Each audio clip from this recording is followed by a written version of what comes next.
Chapter 17. As I've been getting used to using Elvira over the last month, life at school has been almost pleasant. Almost. I can ask Connor about a TV show that came on the night before or tell Jessica that I like her new shoes. It's been snowing, just flurries, almost every day. Late one January afternoon, I typed, "I hope we have a snow day. No school." Everybody agreed. For once, I got to speak for the class. I can answer questions in class lots better with Elvira to help me.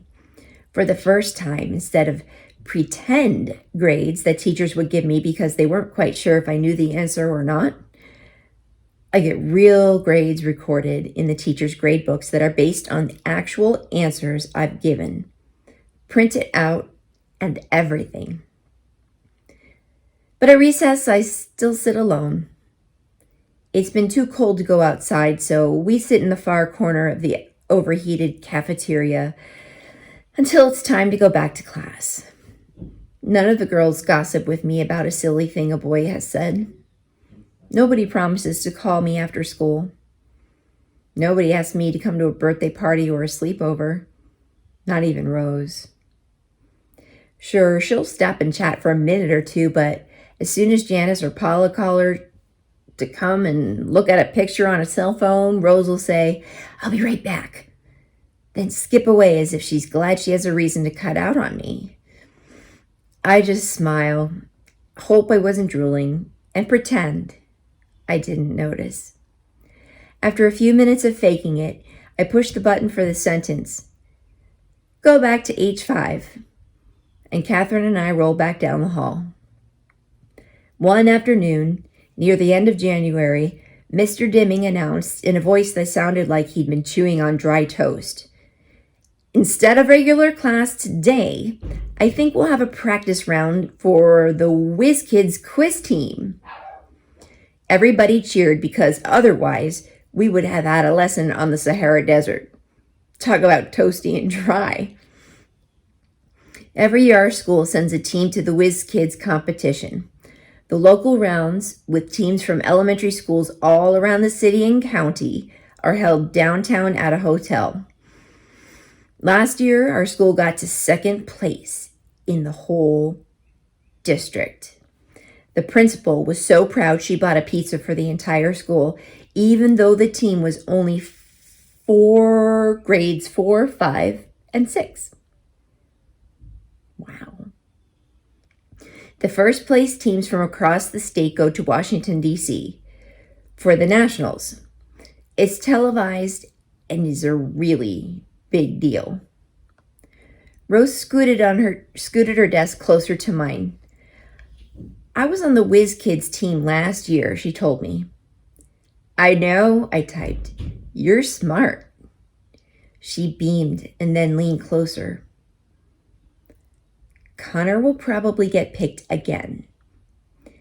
He's a little hard to handle, but he's great with trivia." I glanced over. Connor was boasting to his friends about last year's competition. "You ought to see the room in the hotel where they hold the contest. Gold chandeliers, rich-looking stuff everywhere, and kids from all over looking smart. But we smoked them all." "All but one team, dude," Rodney shouted out good-naturedly. "They tore you up." Class nodded. "Yeah, but this year we're going to win. Right, Mr. D?" "We're certainly going to try, Connor," Mr. Dimming replied. "The rules have changed slightly. So our team this year will be made up of just grades 5 and 6.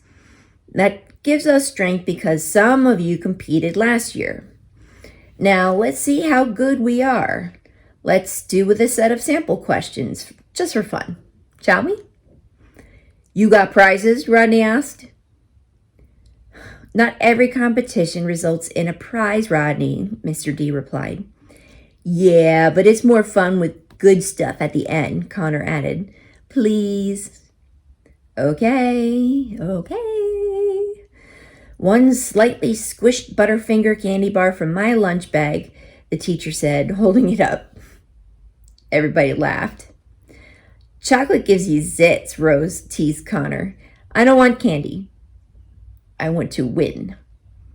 She moved her desk back to her own row. Catherine sat on the other side of me. Do you want to play the practice round with them? She asked. Yes, yes, yes, I typed. Answers A, B, C, D. Easy. She grinned. Okay, easy. Let's see what happens. Mr. Dimming cleared his throat and smiled. WizKids time is my favorite event of the year, he admitted. Let's see if we can go all the way this year. The class cheered. I will read the questions first, then the choices for the answers. You will write down the correct letter. Does everyone understand? Connor raised his hand, then called out even before Mr. Dimming noticed him. Don't give us easy ones, Mr. D. I've got brains of steel. And a mouth to match, I heard Rose whisper. Number 1, the teacher began. Which planet is closest to the sun? A, Venus. B, Earth. C, Mercury. D, Mars. E, Jupiter. Baby questions, Connor protested. Please, Connor, silence, said Mr. D sternly. Connor finally shut up. I pushed the letter C on my machine and waited for the next question. Number 2, Mr. Dimming continued. How many sides are on a heptagon? A, 4. B, 6. C, 7. D, 8. E, 9. I typed in the letter C again. Would the same letter come up twice in a row? Why not? I knew I was right. Question number 3, Mr. D said. How long is one regular term for a U.S. representative? A, 1 year. B, 2 years. C, 3 years. D, 4 years. E, 6 years. That one could be tricky. It seems like the same politicians are on the news all the time. But I typed in B as my answer. Mr. D gave us 50 questions in all. Several were math problems. Others had to do with science and grammar. The last question was about geography. In what state would you find the Grand Canyon? He asked. A, California. B, Arizona. C, South Dakota. D, New Mexico. E, Utah. I've never been there, but I've seen specials on the Travel Channel, and I am almost positive it's in Arizona. I typed in the letter B, pushed the print button, and Catherine took my paper to the teacher's desk. Melody participated, Mr. Dimming asked as he looked at the printout. He glanced from me to the paper in his hand. How nice! I didn't like the sound of his voice. He scored the papers while we watched a movie about the pyramids in Egypt. I couldn't help stealing glances at him. Finally, Mr. Dimming looked over his wire-rimmed glasses. I've tallied the results. These are not official tryouts, but the students with very high scores today are Paula, Claire, Rose, and Connor. Connor jumped from his desk and cheered. I knew it.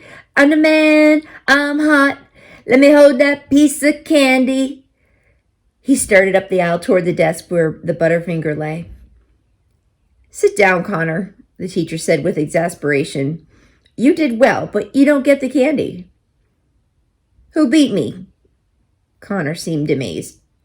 Rose? That's okay. I'll triumph in the real tryouts. I looked over at Rose and she smiled at me, a look of anticipation on her face. Mr. Dimming was silent for a moment. He scratched his head. Finally, he cleared his throat and said, "The winner of today's competition and the winner of the Butterfinger candy bar with a perfect score is..." He paused again, gave his head a shake, and started again. "The only person in the class who got every single question correct is Melody Brooks." Dead silence. No cheers. Just looks of disbelief. "No fair," Molly blurted out angrily. "Melody's got a helper who whispers the answers to her." "She must have cheated," Claire added loudly. Catherine jumped out of her chair and stormed over to where Claire and Molly were sitting, her new black leather boots clicking sharply on the tiled classroom floor. "I did not help her. Did it ever occur to you that she might have some smarts of her own?"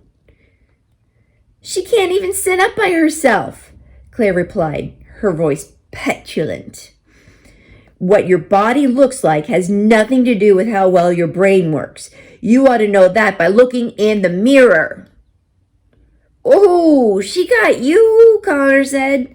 That got a couple of laughs, but most of the kids were looking around uneasily. No one looked at me. Claire said nothing in reply, and I guess Molly decided to shut up as well.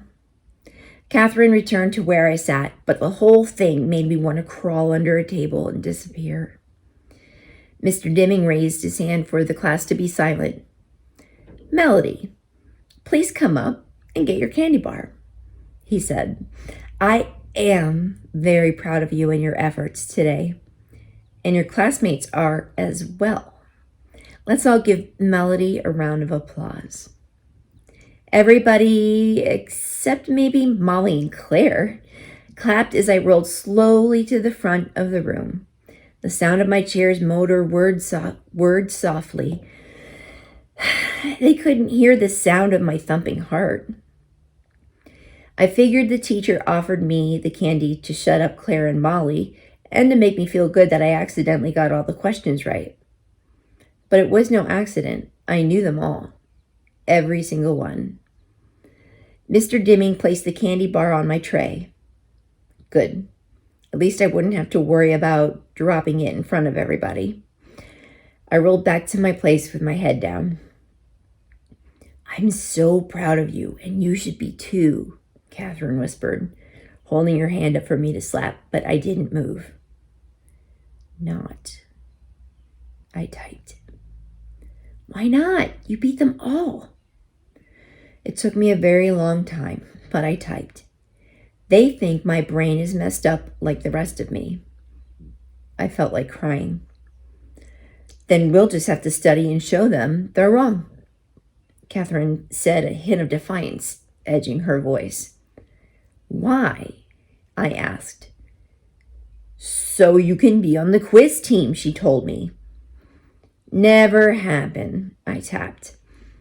Just as Catherine was about to reply, Mr. Dimming announced that the official tryouts for the quiz team would be held in 1 week. "Many of you scored quite well on this practice round," he said, "but remember, you will have to compete against the 6th grade students as well for the real competition. So go home and study. Only the best will be chosen." "Like me?" Connor yelled. "If you qualify," Mr. Dimming told him. "I'm taking a winning team to Washington, D.C. this year, class. Are you with me?" "Yeah!" they all yelled. I was amazed they'd get excited about studying for anything, but he rallied them like a football coach. "Are you willing to study so we can be on television?" "Oh, yeah!" "You gonna buy a new suit if we win?" Connor blurted out. Mr. Dimming actually laughed. "That's a promise. A new suit. Maybe blue, with a red satin vest." The whole class broke out in laughter and applause. Then let's do our very best, Mr. D said. I'm going to create extra challenging questions so that we will be stupendously prepared this year. He's already starting with the big vocabulary words, I heard Molly whisper to Claire. Hard questions, Connor whined. Look at it this way, Mr. Dimmy told Connor.